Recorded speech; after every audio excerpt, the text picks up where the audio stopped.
Bullseye with Jesse Thorn is a production of MaximumFun.org and is distributed by NPR.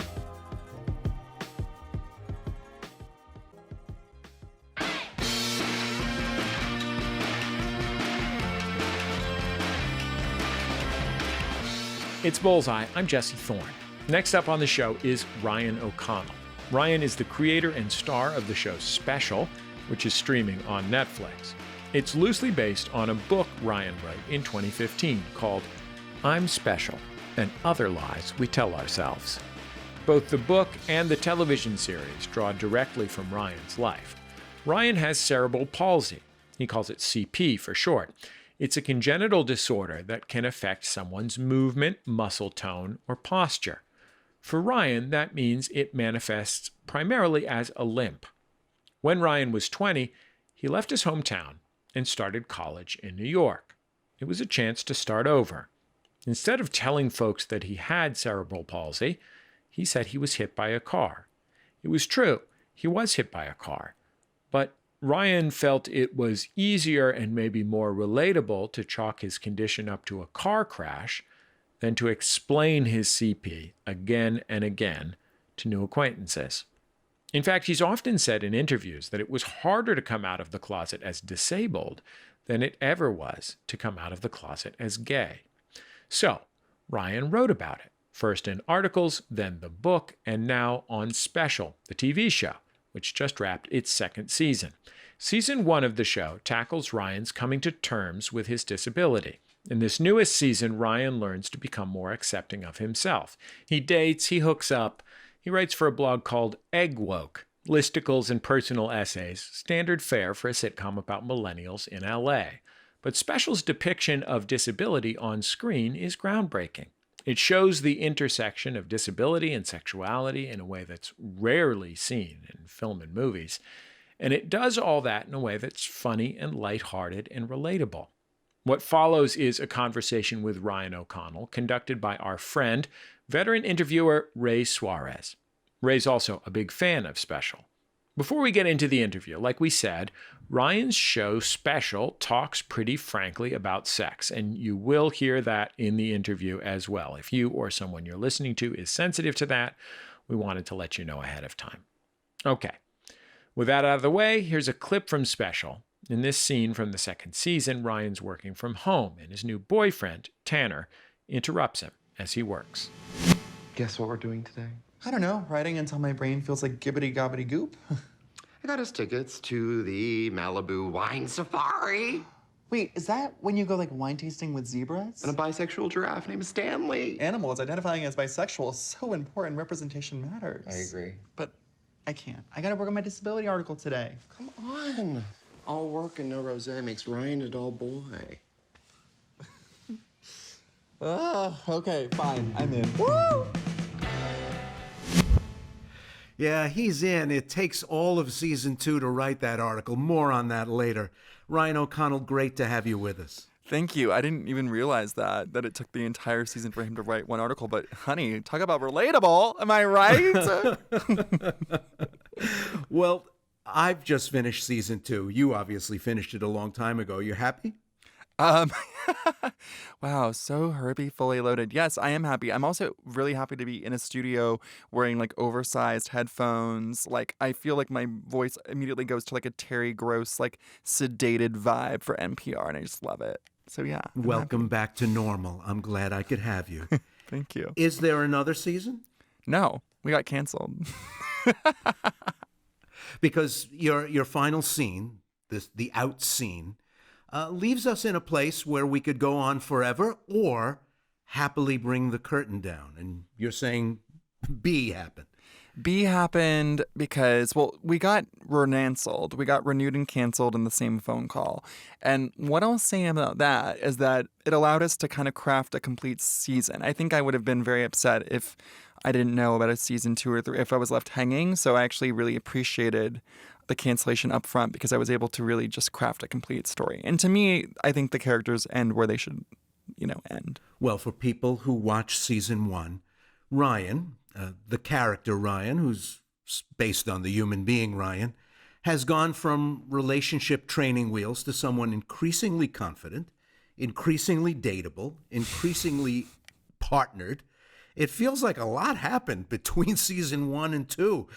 Did he start exuding pheromones, get therapy, switch cologne? What happened? Yeah, I think his grew like 10 inches. And just like, yeah, I think like, spiritually and maybe literally, I don't know. Should be easy to check. Yeah, I know. Gosh darn it. No, I think he came out about his cerebral palsy at the end of season 1, and I think he does feel this kind of renewed sense of confidence. I mean, in the first episode, the boy that he's smooching with asks about cerebral palsy, and he's just like, ugh, I don't know, babe, just Google it because I wrote about it.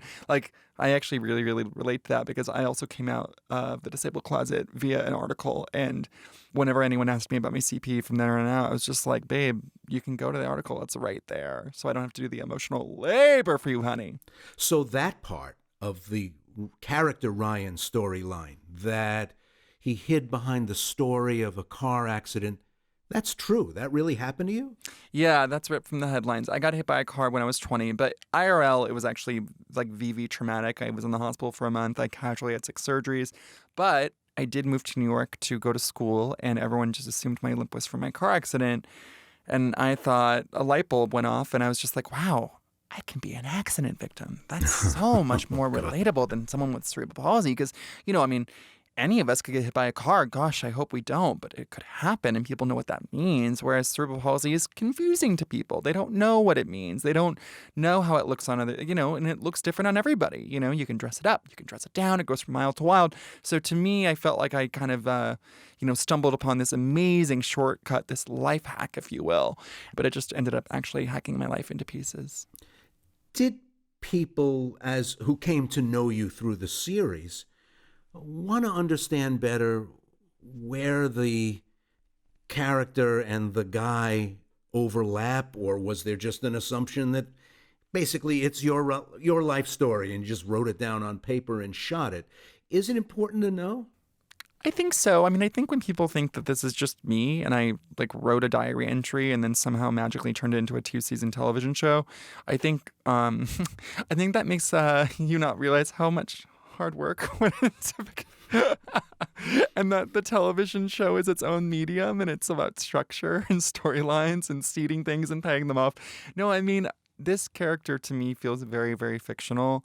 I emotionally relate to the character of Ryan very deeply. I think Ryan is a character who is figuring out how to take up space in a world that isn't built for him. And I think his journey is about, gaining the confidence of Rob Schneider in the late 90s.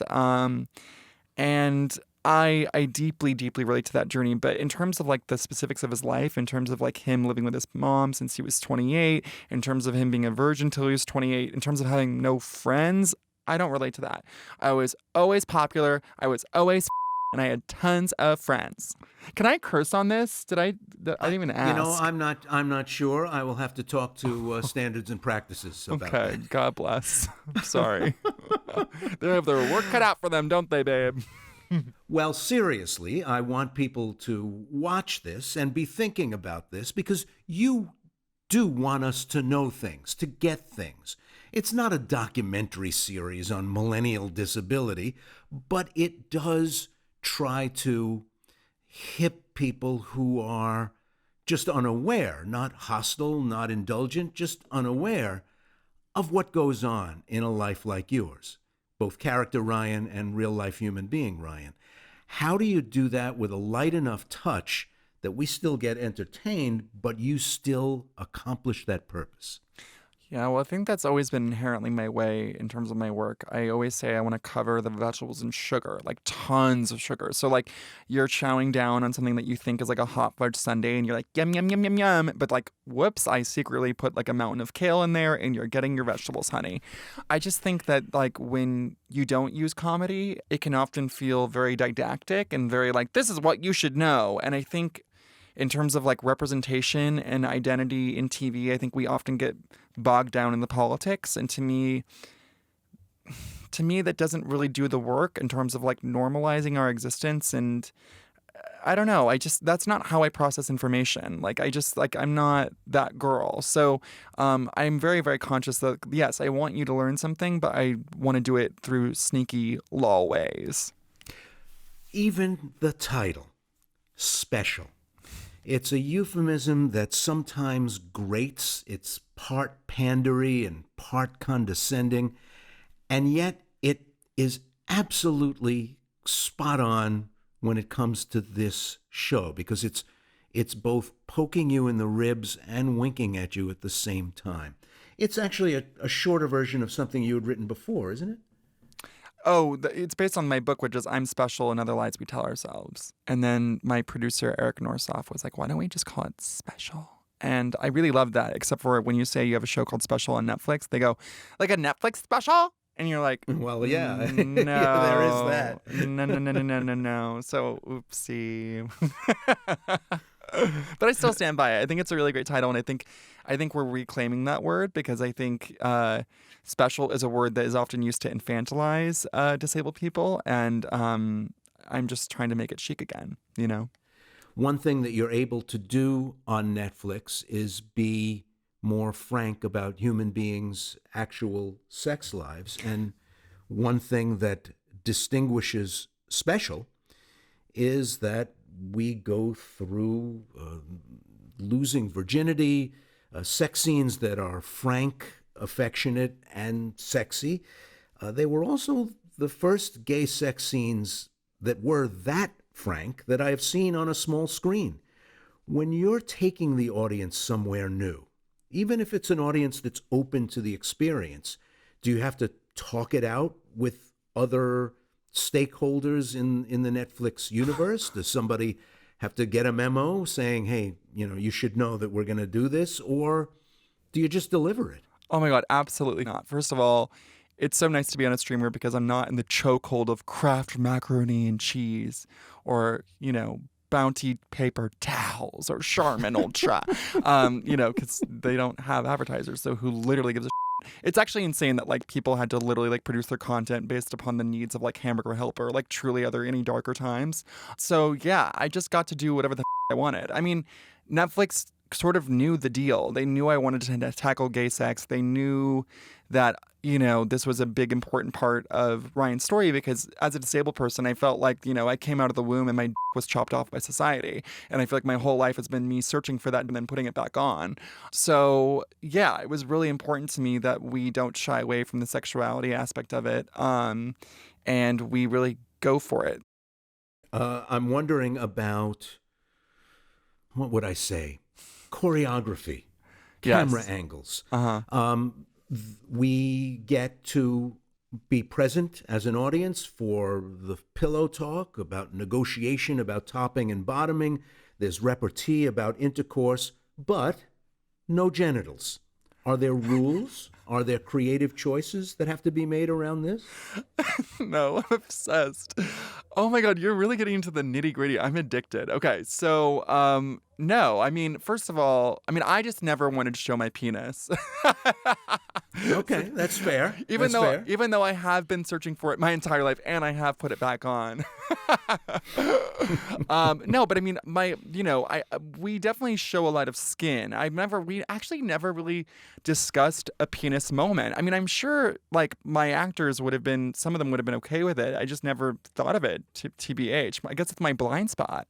But I will say, in terms of the sex scenes, what was such a G-damn delight was hiring all gay actors, because if I had to describe the mechanics of gay sex to a straight actor, I would have deleted years off my life. I would have just been literally a pile of ashes on the bed, and we wouldn't have been able to shoot the scene.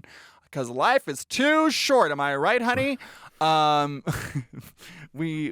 Shooting with gay actors is a certain kind of common ground, a foundation, if you will, that we can share. So that was really, really helpful in shooting those scenes. And I was also just really lucky that the people that I shot with were just so incredible. I remember Jeremy Glazer, who fetishizes me in episode 2, spoiler alert. It was the first time I met him, and we just had to go from hello, nice to meet you to I love your scars. So that was a jump, but Jeremy was so generous and so kind, and sex scenes are so weird and not fun, and the best way to get through them is just to have a scene partner that will just be there for you. I know it sounds like kind of corny, but it's true because it's so vulnerable. And so I really lucked out in hiring all gay actors, but also hiring gay actors that were just like so ready to go there and kind of help me through. Because now, every now and then I read in the Union magazine that there are now sort of handholders, wranglers on set. What are they called? Intimacy coaches? Yeah, intimacy coordinators. We had those. We had one. We had an intimacy coordinator. Yeah. Okay, well, there we go. What are they doing? Are they applauding at the end of the scene? What exactly do they have to talk people through? Because I'm sure they appear on movie sets as well, and certainly in non-gay sex scenes. What is it that we want them there for, and what is it that we're trying to make sure does not happen? I think they're extremely helpful. I mean, thinking about how before you would just have like a straight guy with like a hot actress and just be like left to their own devices. I can't imagine the creepy positions women were put in, like literally and emotionally, with no one to advocate for them. I think that sex scenes are really intense and everyone's comfort level is different. And you might not feel comfortable even sharing that comfort level with your scene partner. You know what I mean? There's just a lot of... It's a really, really vulnerable thing. So I think they serve as a conduit, sometimes, and there's someone to talk to and kind of voice your concerns, your anxieties, or whatever. I know that, my intimacy coordinator helped me put my cock sock on, so I'm #grateful for that, because, my disabled had a hard time with the hand-eye coordination of it all. A cock sock is like, it's a pouch for your penis, so it can like stay in and not fall out. But I think it's different for everybody. I mean, besides the cock sock of it all, I didn't need that much guidance, and also I was shooting. I was in communication with my co-stars, blah blah. But again, it's different for everybody, and I'm really grateful that they're there, because before that there was no safe space to check in with someone, and I'm sure people had really unpleasant experiences because of that, particularly women, because we all know straight men are typically trash, but I mean, that sorry. we may have to bleep out. That part we may have to bleep out. NPR revolts. It's just all of a sudden, like, people's radios explode in their cars or wherever they wake up and listen to this. No, not this. You've gone too far. One, we see a lot of sex cumulatively over all the episodes. Well, maybe not a lot, but more than we see actual work. And it is kind of fun and kind of funny that the young people who populate the world of special in the club, in the office, live pretty well for people who don't seem to be working up much of a sweat. They're dressed beautifully, they go to bars and they eat out, and they're having a great old time. And California is a really expensive place to be. If they're living in group houses, if they're sleeping in their cars, I didn't see it in the show. Was there a decision to just let that part of life slide because we had a lot of other business to get taken care of in the dialogue of special, and we just weren't going to spend too much time on that? Totally. I mean, I think I was focused on like the disabled representation, and I was concerned about like what the receptionist at Egg Woke was making and if she lived in a condo or an apartment. Creatively, I decided to let that one go. It wasn't. I let myself. I wasn't gonna be kept up at night to know what the receptionist was doing and why she could afford to be in a Isabel Marant top.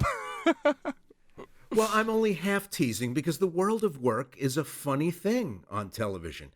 Ricky Ricardo was a nightclub owner, but we never got the sense that he got up at 4 o'clock in the afternoon and stayed up till 4 o'clock in the morning. Rob Petrie was a comedy writer, and we never saw him either with writer's block or particularly working hard at writing comedy. Robert Young's character in Father Knows Best sold insurance. I doubt he ever had a bad day at the office, from what I can remember. We barely saw their work, and we never saw what was hard about work, and it was never shown on screen. And as far as I could tell, it took 2 seasons for Ryan to finish 2 articles. And even though there's little precise marking of time, every time the publisher came by, I thought she was going to say, don't you guys do any work? Like, She get did. the hell out of here. Did you She watch did, it? She but then- did. That's all she said. That is literally But all then she she said. took Honey. the cockamamie answers and went back to her office. That was the wild Well, part. she's also someone who did a payout for one of the interns for walking in on her doing God knows what. She's not exactly a grounded character, honey. She sang the wedding march, for God's sakes, in a black gown. This is when we cross the line. This is where the line is drawn. As if, by the way, I feel like we do tackle money with Kim because she's in so much debt. She's in so much debt trying to keep up with the Joneses and look a certain way and we even say capitalism is hell. So actually, I think we've done a lot more than typical TV shows, TBH. What do you want to do next? I mean, if you tell us you're canceled, well, there's just too much talent on the hoof here to lie fallow. What do you want to do? Well, I want to create a show that really dives deep into how much money everyone is making in an office and whether or not they live in cars or apartments or houses. Okay, that will be my touche. first. I'm gonna break that story as I leave NPR, and I'm gonna sell that to Netflix, and you're gonna watch it and be like, by Hey, golly, he watch did it. I'm going to be your series consultant. What are you kidding? No, you'll be the money coordinator. You'll be like, I need to see your bank statement. I need to see how much money you have in your account. I need to know what kind of car you drive and whether or not you could afford it. A Jetta, realistic. An Audi, I don't think so. Not on what you're making. Not pal. on what you're making, lady. Yeah, I'm obsessed. No, what's next for me? Okay, so I'm writing for the Queer as Folk reboot, which is super exciting. And I wrote a novel, Casually, that's coming out next June. And I'm working on the film adaptation for that, which we also hope to shoot next year. So, I also sold a show to HBO Max, which we're waiting to hear back from ... for a long time. Well, that's a lot. That's a lot to have on your plate as far as getting everything polished, finished, and ready to roll. Is that hard, that part? No, I'm a type A Virgo workhorse from hell, so I love having 80 different things going on. I don't know. I mean, I love writing. I'm one of those psychos that actually enjoys the process. So I also get bored pretty easily, so I need to go into different mediums and have different things to keep myself interested. And I feel really lucky that I'm in a place where people are paying me for things because, what comes up must come down. Don't say that. And then I'll have that Jetta. And then I'll be sleeping in my own car. Editor's note, Ryan's not knocking people who drive Jettas. Just so we know, FYI. Well, you can bleep Jetta because we've already beeped cocksock. So I mean, honey, why not? Straight men are trash, bleep. Cocksock, bleep. Jetta, bleep. Yeah. Even more with Ryan O'Connell still to come. After a short break, Ryan continues to give Ray the business about basically everything, and you do not want to miss it. It's Bullseye from MaximumFun.org and NPR. Support for Bullseye and the following message come from Culturelle. Culturelle wants you to know that an estimated 45 million Americans may have IBS, according to the International Foundation for Gastrointestinal Disorders. Culturelle IBS Complete Support is a medical food for the dietary management of IBS. It's designed to relieve symptoms like abdominal pain, bloating, diarrhea, and constipation in a safe, well-tolerated, once-daily dose. Save 20% with promo code RADIO on culturelle.com.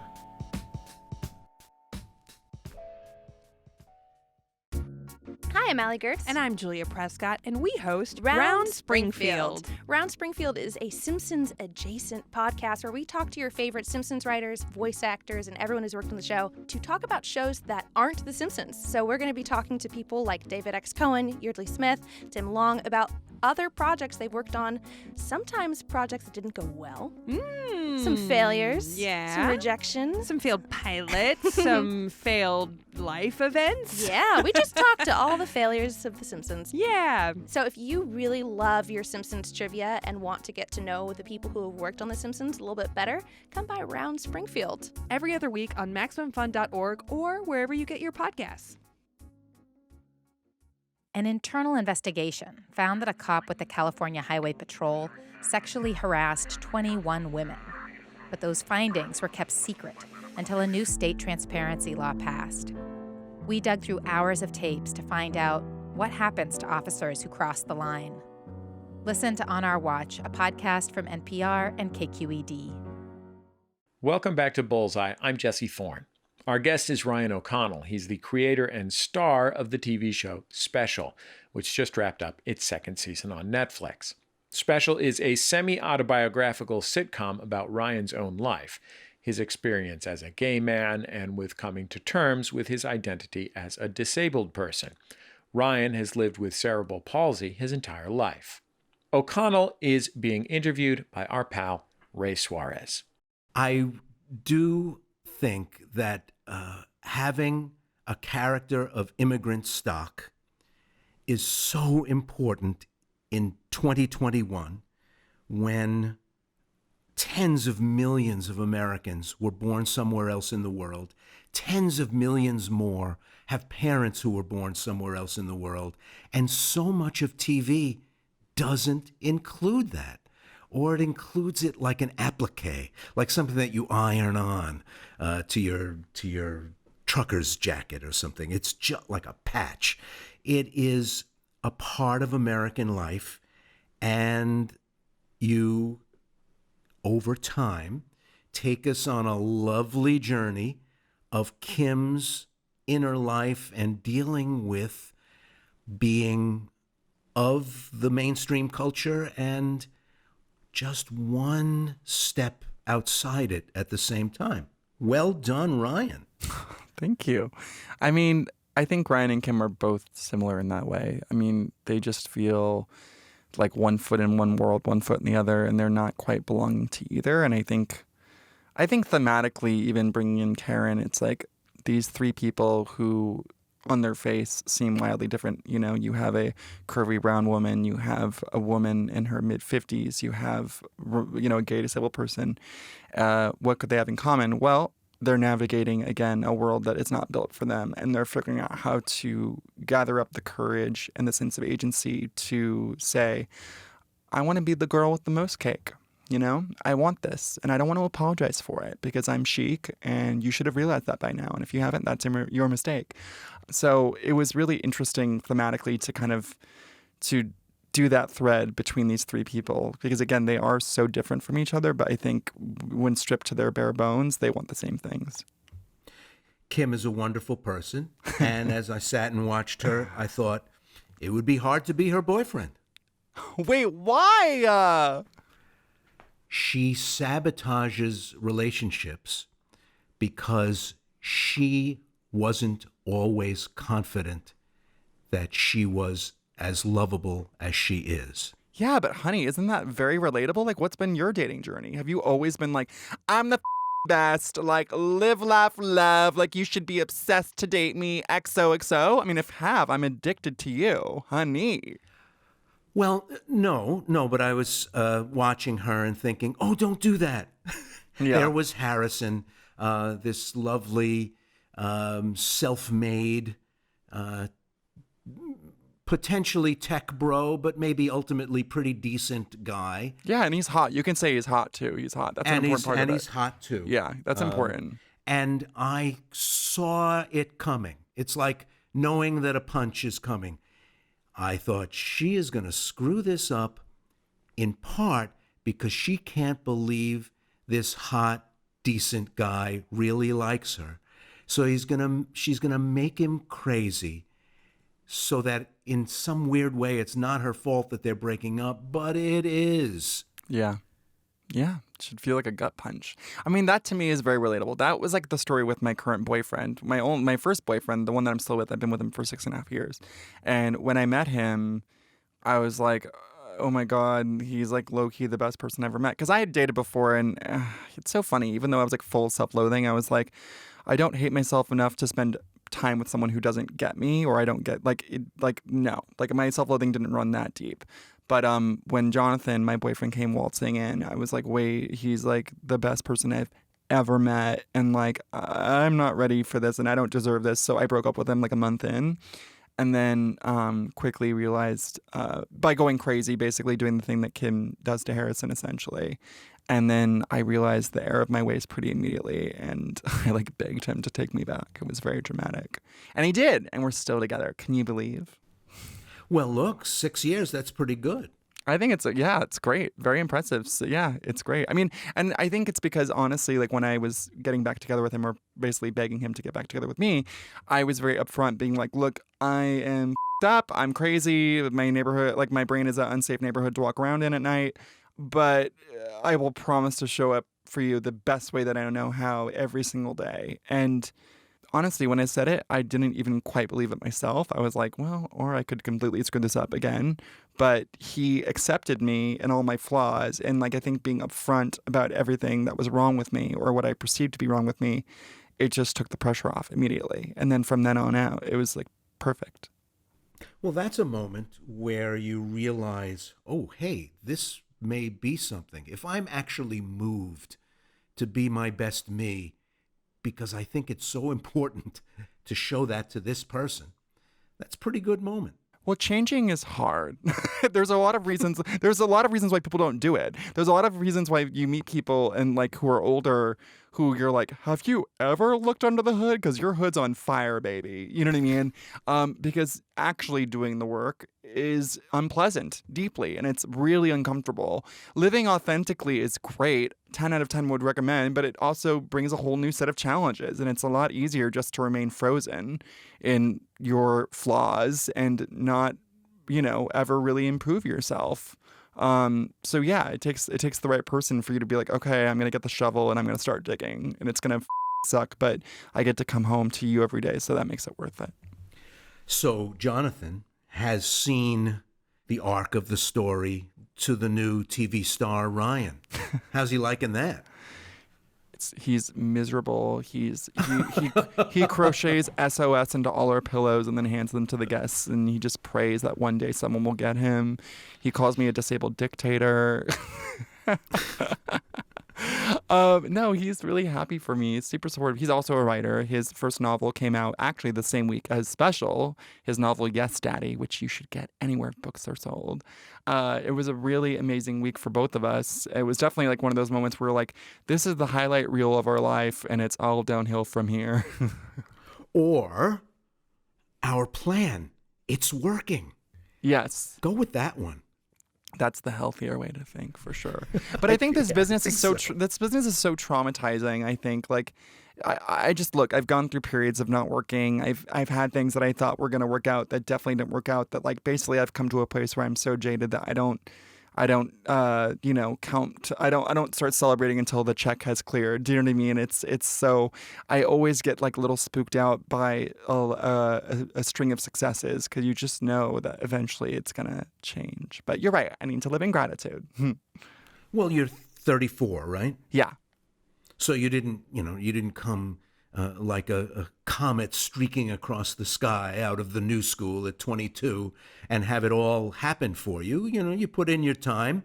That must make it more satisfying. Okay, all I can hear is that you just called me old. Like, that hurts so bad. You know why I can do that? You're like, you're old as you literally, this is where you should be. 64 friggin' years old. I've been married longer than you've been alive. No, that's not true. How long have you been married for? 41 years. Okay, wait, what? Hold the phone. Wait, babe, you were a child bride. Yeah. Babe, that's crazy. You were like placenta going down the aisle. People don't normally get married at the age I got married anymore, but back then it wasn't that uncommon. But yes, I've been married a really long time. Oh my God, gorgeous. I can't imagine deciding on anything when I was 24 and then sticking with it. But you did. What does she think of Special? She liked it. And she's a little bit more prudish than I am, certainly. Really? And was surprised. I wouldn't say shocked, but I'd say surprised. Can you tell her something for me? Be like, Sure. Look, Ryan had to watch so many straight sex scenes growing up, non-consensually. He had to see so many. And a lot of them, by the way, didn't even elevate the story. And he just had to sit there and he had to take it. And now it's her turn to sit through some sex scenes. You know what I mean? Well, that's true enough. True enough. Yeah. And there are a lot of aspects of American life, and I'd love to hear what you think about this, where we don't give people who are part of smaller groups, smaller subsets of society, credit for not only having to know their thing, the dance steps to their thing, and the mores and the folkways and the lines and the language of their thing, but they have to know everybody else's thing. White people have no idea how much black people understand about the white world because they have to live immersed in it. Straight people have no idea how much gay people understand about the straight world because they are very heavily the product of straight unions and grew up all around straight people and live in a world that still is dictated by the rhythms of that way of life. It is, give people a little credit for being observant, will you?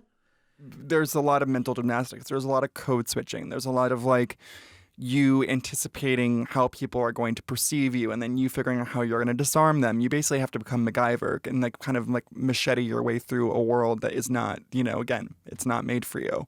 And I don't think I even was conscious of how much work I was doing before I would even enter a scenario until, a few years ago. And then I would just I'd see a straight white guy that go up to a barista in my coffee shop and kind of give her a non-consensual story about the band that he was starting. And she nodded pleasantly, but was dying inside clearly. And I was just wait, how does this man not take this woman's feelings into account? How is he not hyper aware of how he's coming off? How could he be so oblivious? And then I realized, I was oh, I've had to become so hyper aware of how people are looking at me. And then I've had to either combat their preconceived notions or whatever. It just, again, there's so much emotional labor at top that that was just so sewn into the fabric of my life that I wasn't even aware of it, that I was doing it. Is there a point where you just say, I'm resigning. I'm not going to do that anymore? Or do you always have to do it? No, once you get a Netflix show, it's easier. But who knows? Now that it's canceled, it might be really hard again. Stay tuned. No, but seriously, is there a point where you say, look, I'm not going to do this obstacle course. People are just going to have to take me as I am and take people as they are. And part of my assignment in life is not making you feel comfortable. Yes. I mean, I think the acceptance of the show has completely changed everything for me. So I was in Provincetown two summers ago because I go every summer because it's, gay utopia. And we went to the gay beach, which is just hot guys in the dunes. And it's such a schlep. It takes an hour to get there. I'm full Reese Witherspoon wild, but it's worth it sort of. And I was on my way back and I was going up an incline and I was I kept falling because it's an incline and inclines and CP don't mix. And I was full, in the mud, in the sand, whatever, not chic, exhausted, sunstroke vibes, whatever. And it was embarrassing because there were people that were passing us, and moving forward. I was really holding up the line. And a group of hot gays sauntered past me and were oh my God, I love your show special. And I'm just again, I'm full Samara from The Ring, just totally a goblin, caked in the sun and sand and stuff. But I was and so my knee-jerk reaction was to be obviously humiliated. And then I thought, wait, they love my show. They love my show that I show, falling down. I show having trouble getting off of a bench. I have trouble opening mail. All of that of me, all the stuff that I was ashamed of. And they not only, don't mind, they love me for it. And that was huge for me. It sounds stupid, but then people accepting my show and loving my show is by extension kind of loving me and accepting me, which, I'd always longed for. So it was incredibly meaningful to me. That doesn't sound stupid at all. That sounds like the opposite of stupid. Oh. when you've been working toward both self-acceptance and broader acceptance and trying to figure out what it all means your whole adult life, and now people are cheering you in the dunes? Well, they didn't notice that you were caked with sand. They thought, oh my God, that's Ryan O'Connell. Right. Well, no one me in the dunes, so there's still work to be done. Look, you'd have to leave a little something left on the to-do list, right? You're only 34 years old. Come on. Yeah, totally. The to-do's list. Oh, God, kill me. I worked on Will and Grace for a season, you know? What are you going to do? Ryan, the character, as we mentioned, was hit by a car, and it's a plot device. Ryan, the human Bullseye guest, was hit by a car and hurt, and you needed multiple surgeries. We get flashbacks from time to time through the 2 seasons. Without giving too much away, without it being a spoiler, I watched the final scene of season 2 closely. There's a sidewalk just 20 feet away, and you walk out into scene credits in the middle of the street. And I just say, Stop. Oh, come on. Is he asking for it? Get on the sidewalk, man. I care about you. Wouldn't it have been a lot safer if you had just walked on the sidewalk? I'm obsessed with your close reading of the show. I'm obsessed with the bees in your bonnet. You have many bees. I'm addicted to all the bees. I want to give them names. I want to have them their own bee colony. I'm obsessed. That's getting a series order on Netflix. Are those bees in your bonnet?